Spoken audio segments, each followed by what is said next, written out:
कल्पना कीजिए, अगर आज भारत में आईएएस और आईपीएस जैसी सेवाएं न होती, तो क्या हमारा देश इतने बड़े संकटों से निकल पाता?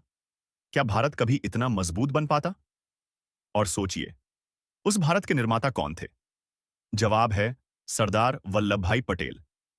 1947 का वो समय, जब भारत आजाद तो हो गया था, मगर असली चुनौती अब शुरू हुई थी। 560 से ज्यादा रियासतें थीं। हर राजा अपनी अपनी शर्त पर जीना चाहता था।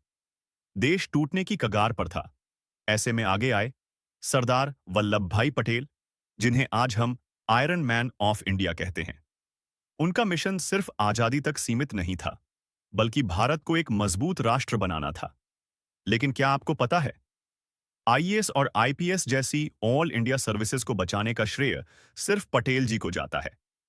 जब कई नेता इन सेवाओं को ब्रिटिश विरासत मानकर खत्म करना चाहते थे, तब पटेल जी ने अकेले खड़े होकर कहा, अगर आप इन सेवाओं को खत्म करेंगे तो देश टूट जाएगा।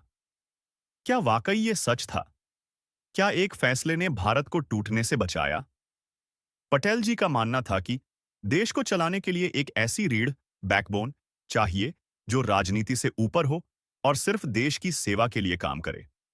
इसी सोच से उन्होंने आईएएस, इंडियन एडमिनिस्ट्रेटिव सर्विस, और आईपीएस, इंडियन पुलिस सर्विस को आगे बढ़ाया। उन्होंने संविधान सभा में कहा, अगर आप इन सेवाओं को नहीं रहने देंगे, तो ये नया भारत जन्म लेते ही कमजोर पड़ जाएगा।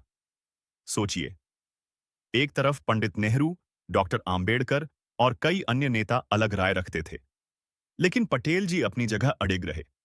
उन्होंने कहा, अगर आप मेरी बात नहीं मानेंगे तो याद रखिए, आने वाली पीढ़ियां हमें कभी माफ नहीं करेंगी।